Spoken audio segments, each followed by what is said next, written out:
Good afternoon, and thank you for joining us today. My name is Trevor Plant. I'm an archivist in the Old Military Reference Section. Today it's our pleasure to welcome Charles Bracelen Flood to the National Archives. The author of 12 books, including historical works ranging from the Revolutionary War to Adolf Hitler. His Civil War titles include Lee, The Last Years, and Grant and Sherman, The Friendship That Won the Civil War. Today we gather to hear more about his latest book, 1864, Lincoln at the Gates of History. 2009 is really the year of Lincoln. As we celebrate the anniversary of the birth of the 16th president, there is an abundance of lectures, symposia, and books focused on Abraham Lincoln.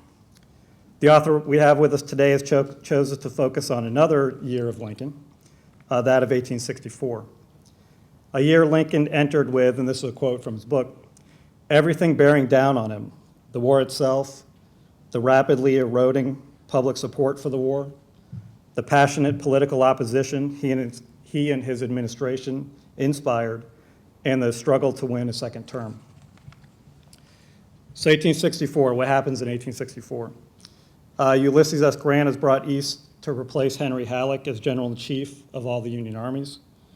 Grant soon accompanies the Army of the Potomac on what will become the Overland Campaign, with fighting from the Wilderness to the siege of Petersburg.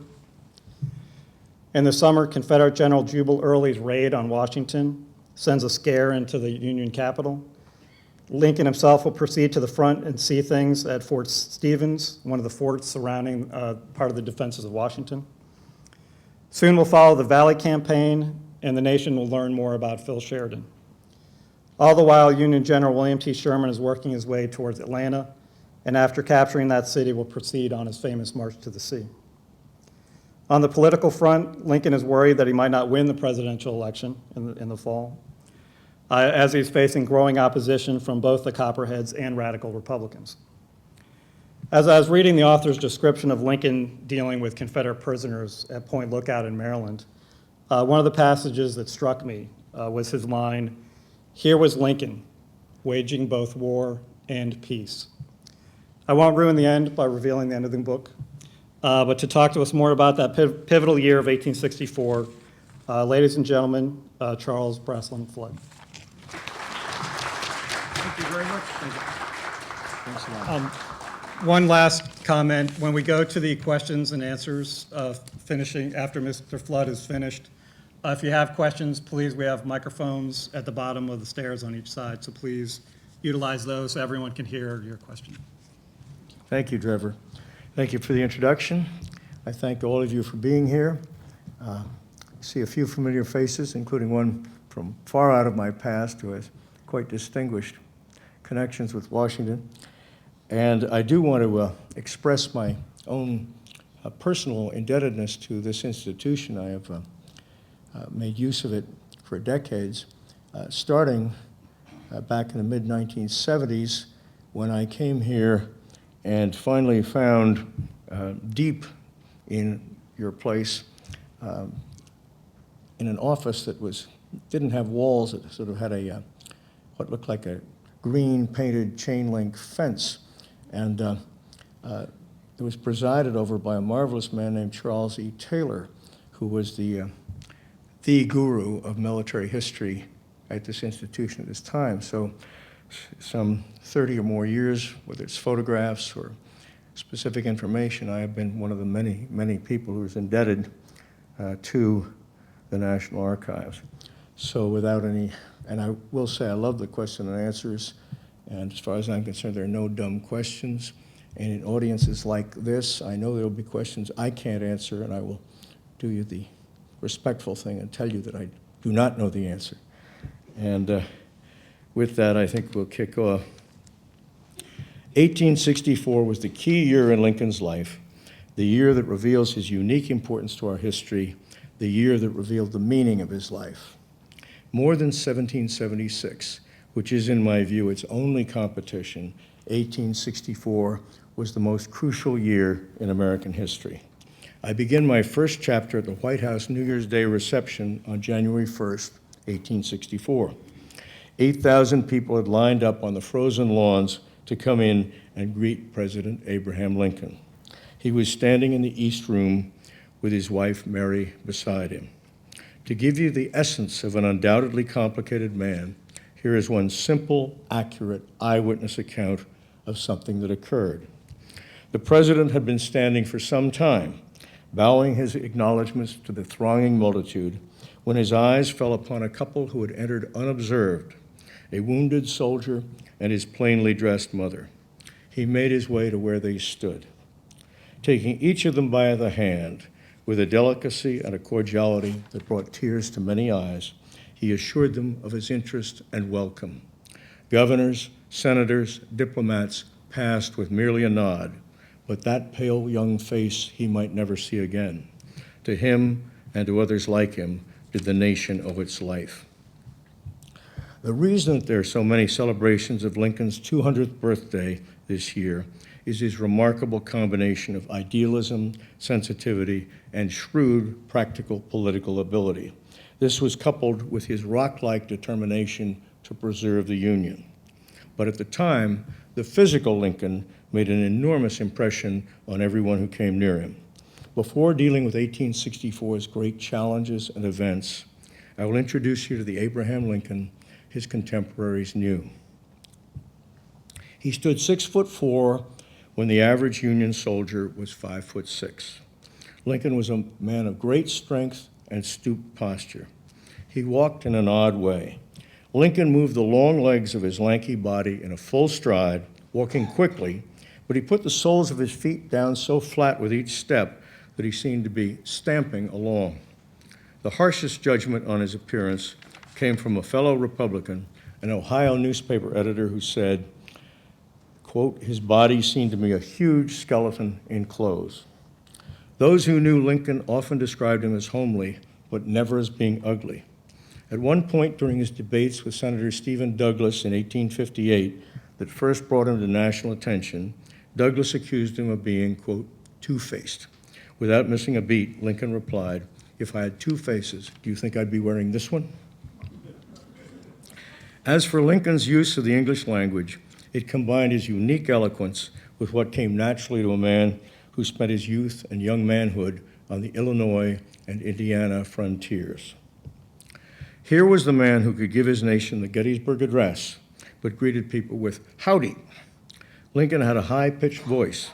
When he laughed, it reminded one listener of the neighing of a wild horse. He pronounced chair as cheer, Mr. Cheerman. The same vocabulary and style that enabled him to write the sublime second inaugural address, "with malice toward none, with charity for all," alternated in his conversation with the rustic terms, "I reckon," and "by jings." Rounding out the descriptions of Lincoln, he said what he called his coarse black hair, that it always looked like a bird's nest. But one man saw this homespun genius through the prism of his own genius. Walt Whitman, who spent much of the war in Washington tending to the wounded, often watched Lincoln passing in a carriage. Their eyes sometimes met. Whitman had this reaction: "It is as if the earth looked at me, dumb, yearning, relentless, immodest, inhuman." No account of Lincoln at this time can fail to mention his wife, Mary Todd Lincoln. She was undoubtedly an erratic, neurotic woman. In recent years, there have been efforts made by various writers to modify and improve her reputation. I am not one of those writers. Mary Lincoln had a tragic life even before her husband was assassinated, but so did many women of her generation. In my book, I set forth examples of her behavior that led me to my largely negative assessment of her, and in my chapter notes, I list some contemporary accounts of her activities.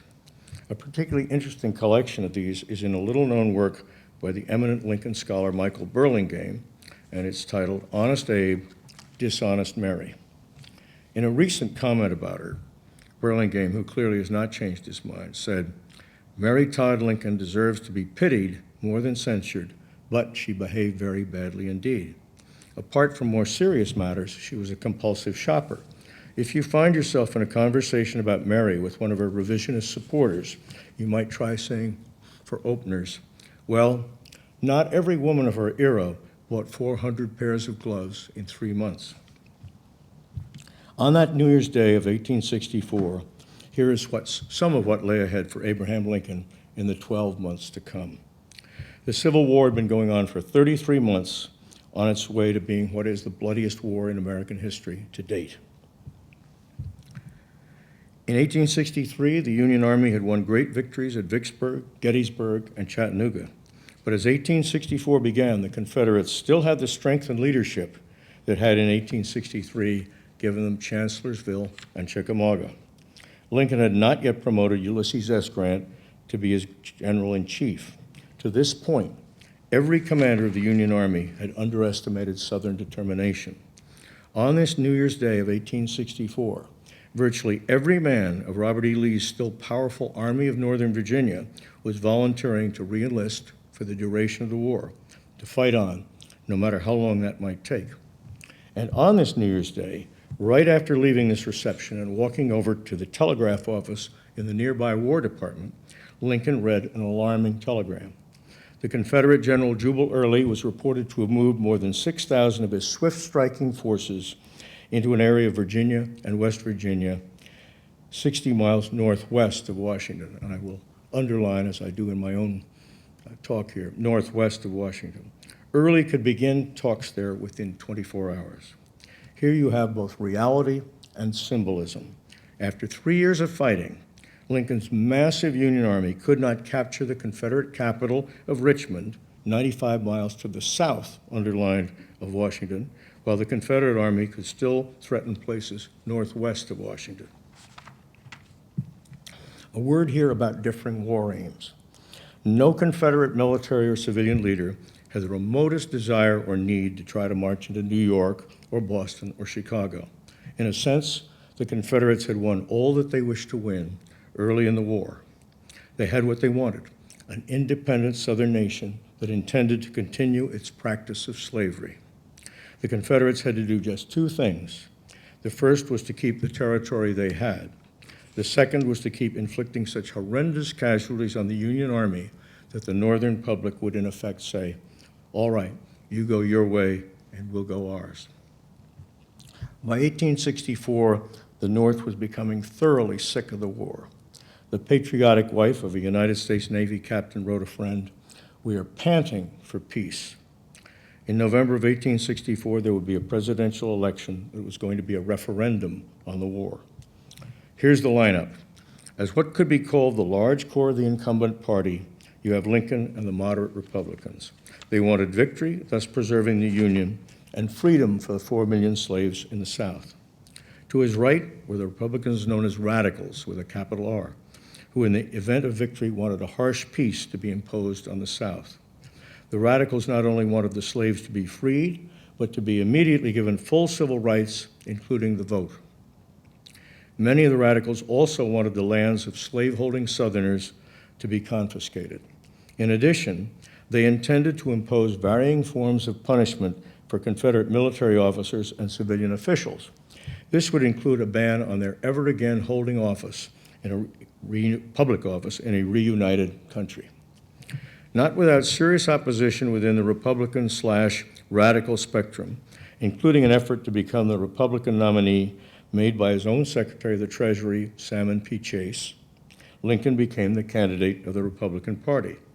For the 1864 campaign, the Republicans adopted the inclusive-sounding name National Union Party. As big as the rift in the Republicans' ranks was, there was a larger chasm among the Democrats. The majority of them were, quote, war Democrats, ready to continue the war for the purpose of preserving the Union, but they were much less interested in freeing the 4 million slaves in the South. The very vocal and potent minority on the Democratic side were the, quote, peace Democrats. As their name indicates, they were ready to explore a negotiated peace that might well leave the Confederacy as an independent nation with slavery intact. This large faction was also known outside their own ranks as the Copperheads, snakes biting the Union in the back. Partly to protect themselves from being seen as active pacifists in the middle of a war, the Democratic Party as a whole chose as its candidate the Union General George McClellan. He had failed as a general and been sent home to New Jersey, but no one could call him a pacifist.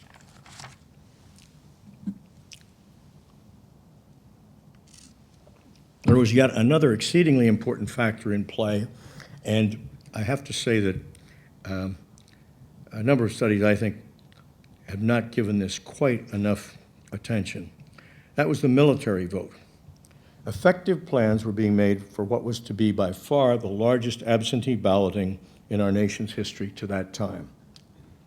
Here you had close to 1 million young men from families of different political persuasions. Many of these soldiers were being shot at every day. No one could be sure that they would vote to continue a war in which so many of their comrades were being killed and maimed. In hindsight, it's easy to say that, of course, Lincoln was reelected and the North won the war, but there were an endless number of times during 1864 when it did not look that way. When I mention what went on in terms of military action, please remember that military success or failure was inextricably linked with what would be Lincoln's political success or failure. 4 days before the Baltimore political convention in early June that nominated Lincoln to run for a second term, Ulysses S. Grant presided over a military disaster. His forces had been taking terrible casualties as they moved south against Robert E. Lee through the battles of the Wilderness and Spotsylvania. Now he started one of the largest attacks of the war at a place in Virginia called Cold Harbor. Grant had 108,000 men and threw them straight at Lee, whose 59,000 men were well entrenched. In the first hour, and some say even within the first 20 minutes, 7,000 of Grant's men were killed or wounded, with the Union attack repulsed and nothing gained. Now, there's some question whether the full impact of that disaster reached the Baltimore Convention, which in any case did nominate Lincoln, but the bad news went on for many more weeks. At one point, Grant had lost more than 40,000 men in 30 days, and that figure grew to his having lost 60,000 men in 45 days. 60,000 men dead and wounded to advance 60 miles. These were enormous figures compared to all that both sides had suffered before. By August, the Union losses for 1864 alone had reached 90,000 men. Also, during that time, Jubal Early once again erupted from the Shenandoah Valley. He led a massive raid that brought a force of 12,000 men right to the edge of Washington's fortifications, 5 miles from the White House. Lincoln and Mary went out to Fort Stevens, the focal point of the attack. At one moment, the Confederate advance came to within 110 yards of the fort. Foolishly, Lincoln, wearing a stovepipe hat that made him a target 7 feet high, climbed right up on the parapet in the open. Some Confederate snipers positioned a few hundred yards away started firing at him, missing him, but wounding with a ricochet an officer who was standing just below the parapet. It's worth mentioning that this is the only time that an American president has been under enemy fire while serving in office. There are some fascinating eyewitness accounts of this incident. The best comes from a sergeant of the 150th Ohio defending the fort, who later wrote, "Some of our boys who brought in prisoners said the captured men told them that Lincoln was seen, recognized, and fired at. When Lincoln was shot at, a 23-year-old colonel near him shouted, 'Get down, you fool!' There's some question as to whether, in all the confusion, the young colonel knew that he was shouting at his commander-in-chief. But Lincoln knew who this officer was. He was Bostonian Oliver Wendell Holmes, Jr., the future great Supreme Court justice who had been wounded 3 times earlier in the war. As Lincoln and Mary left the fort sometime later, the president turned to Holmes and said, "Goodbye, Colonel Holmes. I'm glad that you know how to talk to a civilian." All of this news, frightful Union casualties throughout Northern Virginia, and Confederates striking at the Capitol, was coupled with bad news from Georgia. As William Tecumseh Sherman slowly struggled towards Atlanta on the Southern front, cutting into the Confederacy from its western side, starting from Chattanooga, he was thrown back at Kennesaw Mountain in Georgia. That coincided with half-true rumors of peace feelers going back and forth between North and South. The Northern public was increasingly confused and disappointed in Lincoln and his administration. Much of the press was coming out against Lincoln. Even his own advisors were warning him that, as one of them put it, the tide is turning against us. The Union's economy was intertwined with all this. Speculation in gold in New York City indicated fears that the North's financial structure might collapse. The national debt was at its highest, the public credit was at its lowest, and the Treasury was running out of money paying for a war that appeared to be at a stalemate. In foreign business dealings involving valuations of the dollar, it dropped to a new wartime low of 37 cents. Prosperous Republicans who wanted Lincoln to be reelected were nonetheless getting rid of greenbacks by buying land. They were doing that on the theory that land would still have value even if the Democrats were elected and decided to repudiate federal government securities right down to leaving the dollar worthless. And to underline that, a dollar bill, then and now, is a federal government security of a special type. So the idea was that they were worried that even a dollar might become worthless. On August 23rd, Lincoln involved himself in an extraordinary act that demonstrated his belief that he would lose the election. When the members of his cabinet assembled for one of their Tuesday afternoon meetings, they found Lincoln asking each of them to sign, without knowing what it said, the back of a folded over and sealed document. What Lincoln had written that morning, what they could not see, and what he was asking them to endorse sight unseen by placing their signatures on it, was this statement. This morning, as for some days past, it seems exceedingly unlikely that this administration will be reelected. Then it will be my duty to so cooperate with the president-elect as to save the Union between the election and the inauguration. In other words, he was pledging himself and his cabinet to make an orderly transition to what he thought was going to be McClellan and a Democratic administration. So if anybody tells you that by 1864, Union victory or Lincoln's reelection was in the bag, I would respectfully refer them to Lincoln's own estimate of the situation. He remained determined to do everything he could. He backed Grant and his other generals to the hilt. But speaking to a radical Republican, he told the man, "You think I don't know I am going to be beaten, but I do, and unless some great change takes place, badly beaten."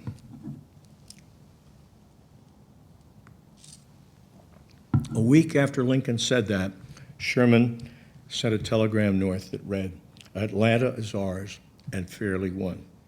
Everything changed. There it was, the news bringing the hope that so many in the North had lost. Even the most ardent Confederates saw this as the enormous strategic victory that the Union had won. Atlanta, the South's second most important city after Richmond, dead center in what had been Confederate territory, had fallen. There were still 9 weeks until the election, but everything began to go Lincoln's way. He was reelected in an electoral college landslide, not so decisive in the popular vote, which came in with Lincoln winning by 400,000 out of 4 million cast. It's worth noting that in the military vote, ballots cast by soldiers who knew they were voting to continue risking their lives, he triumphed by 3-1. In the Shenandoah Valley, Lincoln's brilliant young cavalry general Philip Sheridan finally vanquished the tenacious Jubal Early. At Atlanta, the stage was set for Sherman's march to the sea, and on Christmas Day of 1864, Lincoln read another telegram from Sherman which said, "I beg to present you as a Christmas gift the city of Savannah with 150 heavy guns and plenty of ammunition and also about 25,000 bales of cotton." So, as 1864 ended, the war was at last winding down. In 13 more weeks, Robert E. Lee would surrender to Grant at Appomattox Courthouse. 17 days after that, Lee's West Point classmate, Joseph E. Johnston, would surrender the Confederacy's other sizable forces to Sherman in North Carolina. Between those two surrenders, John Wilkes Booth assassinated Abraham Lincoln in Washington on April 14, 1865. At the end of my book, I look ahead to those events of 1865, but my detailed treatment ends where it began, with the White House New Year's Day reception of 1865 a year after my opening scene. And here again is the essential Lincoln, the ultimate politician who nevertheless transcended the political strife, the indispensable man who appeared in our nation's convulsive hour, the resolute figure who proves that character is destiny. At this reception, a nurse who served with the Union Army, Ada Smith, had come by herself to the White House to pass through the long receiving line and wish the president well. As she came through the door, she recognized a crippled lieutenant named Gosper, who had lost a leg and was hobbling forward on crutches as he made his way to the East Room. In the fighting around Petersburg earlier in the year, Ada had been his nurse when he was brought in with his right leg shot off, and they became friends during the time she cared for him. They greeted each other and joined the line of hundreds that wound around the East Room, waiting to shake hands with Lincoln, who had Mary beside him. From where he stood, Lincoln saw Gosper. He broke away from his place and came striding from the other side of the big East Room to greet him. He took Gosper's hand in what Ada remembered as, and I quote, a voice unforgettable, said, "God bless you, my boy." As they left, Gosper said to her, "I'd lose another leg for a man like that." So there is our Lincoln, yours and mine, and some of the reasons that this year we celebrated having him as our fellow American. Thank you very much.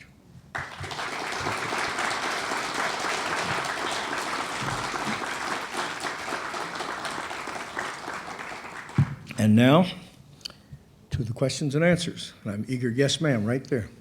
I have a letter. Now, I can hear you, but there are these microphones, okay?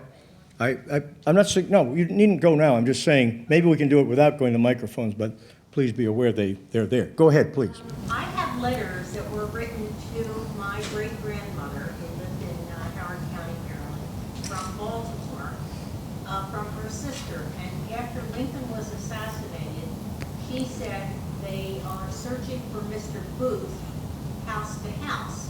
And she was worried that they would find Booth in Baltimore. Can you give me some context to that? I hadn't realized. Only that nobody knew where he'd gone. I mean, I have, nobody knew where he had gone. And the search eventually, led south. But I can't give you any speculation. Baltimore certainly had been very much of originally a Confederate, it was a border state, a lot of Confederate sympathizers, certainly a plausible place for a man in his situation to head. Actually, quite an elaborate thing had been set up in advance to try to smuggle him down through toward Richmond and so on. But I think I'll let that one go at that because I have no special information on it. But thank you for. He is buried in Baltimore. Okay. Mm-hmm. All right. Okay. Another question, please? Yes, sir, please. Oh, one of the what-ifs is that when the Union Army first reached Petersburg, they still had the memory of Cold Harbor, but Petersburg, in fact, was virtually undefended. And so you could have a scenario where the Union Army marches in, Richmond falls within a week. So I'm wondering what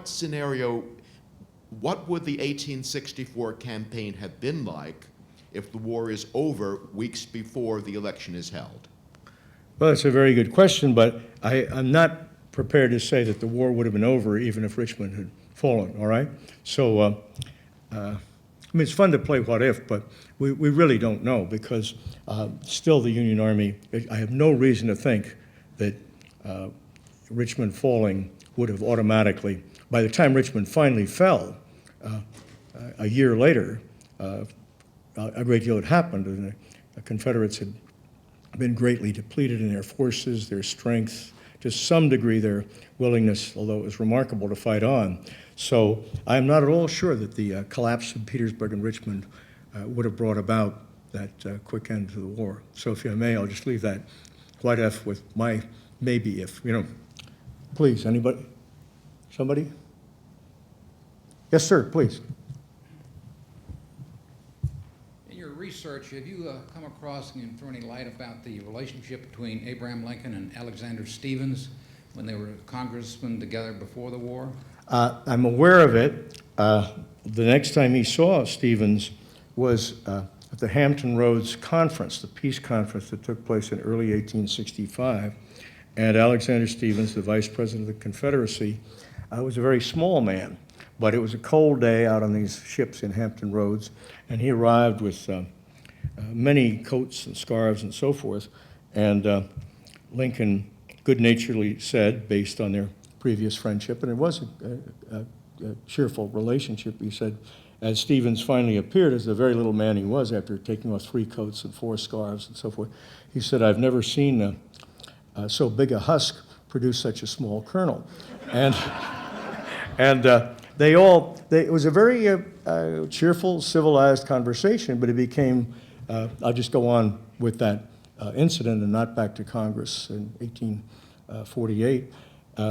It was a very civilized conversation, but it became clear that Jefferson Davis, who was not there and still back in Richmond, was not going to give way on either of the points. He wanted the South, whatever was concluded, he wanted the Confederacy to be an independent nation, and he wasn't prepared to give up on slavery. So within a pretty short time, they talked for about 4 hours, but within a very short time it became clear there was not much negotiating room, because those were 2 things that Lincoln was not prepared to do. Interestingly enough, Lincoln had the idea of maybe for $400 million, which was a big sum in its day, to see if he could bribe the Confederacy out. He could buy the slaves. I mean, that was, maybe they could bring the war, that'd be one of the tools. But when he floated that in front of his cabinet, they said no, and he certainly wasn't going to go against his whole cabinet. Excellent question, and I wish I could take you back more to that particular time in Congress, but I had so much to look at in 1864, I didn't study him very intensively during his one rather undistinguished and seemingly unimportant term in Congress. So it took place from 1848 to 1850. Good question. Anybody else, please? Mr. Flood, Sir. I was wondering, would you mind elaborating on Lincoln's plans for Reconstruction, and did Johnson really follow those? Let me back up a little bit on that. I think I'd rather go to a very broad stroke thing and give you the spirit of it rather than the details of it, because I'm not sure he had really worked on nuts and bolts to that extent. He'd already been trying to bring states back into the Union as their territory fell. So we know that he wanted the country to be, he did not want this ever to be considered that the Confederacy was actually out of the Union.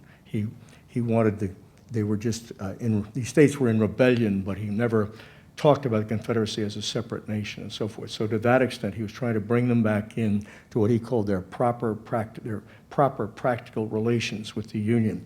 Having said that, when he went down to Richmond, and I think it was almost like, I can't quite, who am I to say just what his state of mind was, but he went down to Richmond while the war was still on. Richmond had fallen, and he almost like, I think it was almost a little boy element of it, he went into the Confederate White House and sat down in the chair at the desk of Jefferson Davis, and I think maybe there was a little moment of, see, I'm here and you're fleeing somewhere south of here. And he also said, more importantly, in getting to your point, as far as philosophically goes, he said that to the general who was in charge of Richmond, the Union general in command of Richmond, but I think it was a much wider application. He was talking about the people of Richmond and the prisoners who'd been caught right there, the Confederate prisoners. He said, let them up easy, General, let them up easy. I think that very much would have been his policy, and I think he would have been able to make that stick, because he would have had the enormous prestige of being the reelected and victorious president, and would have had a mandate totally unlike that of Andrew Johnson. I think that's about all I could say on that. I would like to say, however, this morphs into something else about what his post-war plans were, and this is one of my 2 big surprises, and if somebody wants to ask me what the other surprise is, I'd be grateful to them. But I did not realize that he had this vision, a very strong and very well articulated and very well marked out by past legislation, meaning past PASSEG legislation for the post-war unified United States. And he had been a lawyer for the Illinois Central Railroad before the war, which was the largest railroad in the world at the time. He always was thinking in terms of the westward expansion of the United States, and he put this into an almost seamless web. He had an act to encourage immigration. He dovetailed that with the Homestead Act. So what you had was advertising in foreign countries aimed largely at farmers, come to the United States, settle on 160 acres, ideally from his point of view, west of the Mississippi, and if you are on it a certain length of time, that farm becomes yours. And during the war, 615,000 immigrants came here, and most of them settled west of the Mississippi, according to the plan. Also locked into that, as a vision of a future nation, was the Morrill Act, which created the land-grant colleges, and many of our famous state universities and most important ones were created also, at least on paper at that time. And he just had a tremendous vision for the nation's future. And he even said to a good friend of his he'd like to go to see California after the war. He said he might even want to live out there. He wanted a couple of his sons to go out and try it out and see maybe they'd have a better future out there.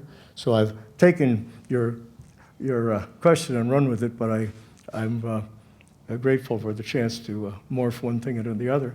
The other thing I would like to talk about in terms of the biggest surprise I got was that every morning that he was in Washington, which was almost every morning at the war, he set aside 3 to 4 hours to receive anybody who wanted to see him, anybody. And had nothing to do with your status or anything else. You could be one person, a couple of people, maybe a mother and wife pleading for clemency for a man, a Union soldier, who had been convicted of desertion and was going to be shot not far away from there. Every Tuesday they had executions. But every kind of thing. And nobody asked a person coming in, what do you want to see the president about? You took in a big sort of anteroom, you took your place, and in due course you were shown in to see the president. And a couple of things came out of this. I'll give you one example. A wounded soldier came in, and he said, Mr. President, I've recovered enough to be let out of the hospital. I'm trying to get back to my regiment. I haven't been able to get any pay. I haven't been able to eat. I'm hungry, and just can you help me? Before he limped out of the room, Lincoln had a fleet-footed messenger on his way to the War Department, which was on the White House grounds at that time, to Secretary Stanton saying, Secretary of War, see this man. And, but he did that, and I think in his leadership, and it wasn't an era of great speeches made here and there. He certainly made a couple, and we all know what they were, but I think the word got out. There was a real human being in there, somebody who cared, somebody who could cry over what was going on, somebody agonized over this, and he also answered, or had he had 3 secretaries that were involved in the business of answering letters, and any letter that was deemed worthy at all received an answer. And in fact, on the first day of 1864, a man in California wrote him a letter, a totally obscure man, just said, I'm availing myself of the privilege of a citizen of this country to address the chief magistrate on a matter that I think is important. And those things got answered. And so the word got out there, and I think that had a lot to do with his spine was strong, but he strengthened the Union spine that way. And he called it his public opinion baths, these 3 or 4 hours every morning. But it was not governing by poll. It was just really getting in touch with real citizens and hearing their problems and seeing what he could do about an individual problem when he could. But I think the effect was far greater than that. So has anybody else got something? Yes, sir, please. 1864 is also the year when Lincoln dumps his vice president and picks up a new one. Can you explain his relations with the first guy and why did he see a need to replace him? Excellent question. I'll be happy to do that. And they're all good questions, which is just what I expected from this audience. But in any event, for his first, now Lincoln, James Russell Lowell, the Harvard professor, and we'd call him a columnist today, a pundit, but he said Lincoln was elected because he had no history.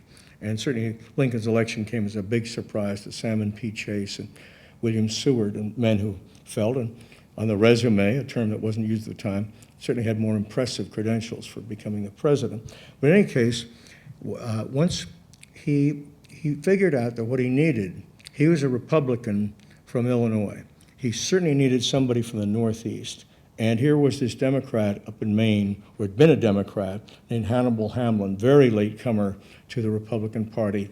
And he thought that would be the balanced ticket. That's just some, we've seen that kind of thinking since quite a bit. But in any case, so Hannibal Hamlin came in and was a typically powerless vice president. He did say of the Emancipation Proclamation, it was the great act of the age, and so on.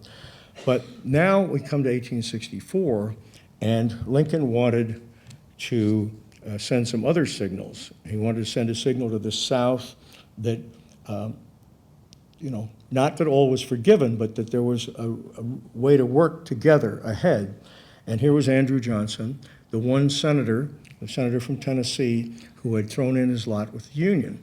And he also was trying to send a signal to Europe that, look, we're going to have a country here pretty soon, he thought, and some people, others did as well. Wasn't certain by any means, but we're going to have back a reunited country. And this is a signal to Europe that we're going to have a president from the North, Illinois, and we're going to have a vice president from the South. It was symbolic, but I think it definitely entered into his calculations. Now, what else needs to be said about that is, now here's Lincoln in his less saintly side, and there was a fair amount of that. He sent people to the convention to represent his interests. But of his two closest associates, Nicolay and Hay, his two secretaries, one thought that Lincoln really wanted Hamlin again, and one thought that he wanted Andrew Johnson. I mean, that's how close he kept his cards to the chest. Interestingly enough, and we don't have the piece of paper, but the Federal Marshal of Washington, who also acted as Lincoln's bodyguard, Ward Lamon, Lamon, was sent also over there, and Lamon claimed that Lincoln gave him a piece of paper, said don't use it until, until you have to at the last minute, saying he would prefer Andrew Johnson. But the public stance he took, or even the stance he took in talking to people, was he said, let the convention decide. It wasn't up to the convention to decide. He had the thing absolutely wired from the beginning as to how it was to come out. So that's quite a lot on Hamlin, but it also tells you quite a lot about Lincoln and how he operated. I don't know how much time we should continue. I'm happy to go on as long as there are questions. Sir? I've read your book and I thought it was wonderful. Can you say a few words about how it came into being? I'm sorry, I heard the wonderful. I had no trouble with that. How did the book come into being? Yeah, fine. If I may, I'll back up again. I love to begin stories where they begin. In my case, my method of selecting subjects was influenced quite a bit. 1961, when Barbara Tuchman came out with a book called The Guns of August. And what was interesting to me about that was that at that time already there had been, at probably a very conservative estimate, 10,000 books in English on World War I. But by isolating August of 1914, she started with the assassination of Archduke Ferdinand. By the end of the month, and you go through the miscalculations and misperceptions in the chancelleries of Europe, and by the end of the month, the guns are booming. So the Guns of August. And I said to myself, well, this is a really great thing because it's not doing it with smoke and mirrors. This is really true. It's part of a much larger story, but by isolating part of the story, you have something valuable in itself. And so the first time I applied that was some years later. I did a book called Rise and Fight Again, about the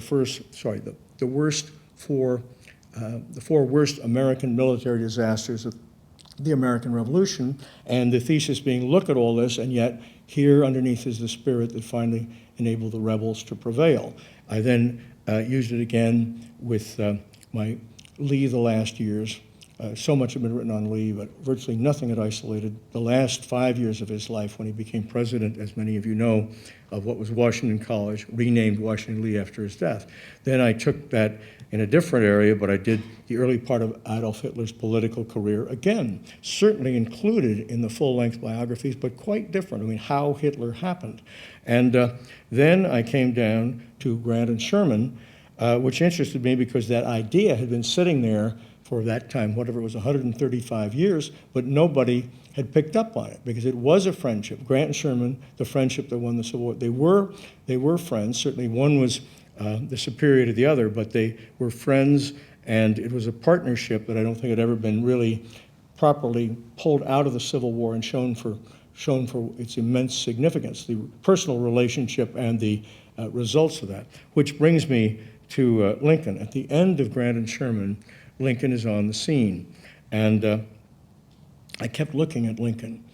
And I had never been much of a Lincoln man, but I kept thinking this huge, towering figure is there. And I thought, no, this is don't do that. This is like climbing Mount Everest. I mean, I didn't see the angle, if you will. But then sometime after finishing Grant and Sherman, I thought, well, let's just go through his life. And 1864 hit me right between the eyes. It's really, again, I don't think it's smoke and mirrors. It was this crucial year. All this did come to pass and during that time. So that's the long way of telling you how I arrived at that. And then the beauty of something like a year in somebody's life is there's your story. I mean, you know, there's a great deal of chronological records of all kinds, the letters, the contemporary newspaper accounts and all that. What I also would like to say is that I said to myself, I had near me, including the splendid book Lincoln by David Donald, who has just died and whose obituary is in today's New York Times, but I said I'd rather start discovering my own Lincoln. So I sort of stayed away from the biographies. I had them there, I'd occasionally turn, but I didn't want somebody else's Lincoln. I wanted to get all the bits and pieces, and they're, you know, men who knew Lincoln and their memories of him. And so see him, not necessarily by a process of triangulation, but see a lot of different Lincolns from contemporaries before turning to a book that was published in 1995. So I went about it that way as well. So that's how it all happened. Anybody else? All right, well, I thank you very much. You've been very attentive. Appreciate it.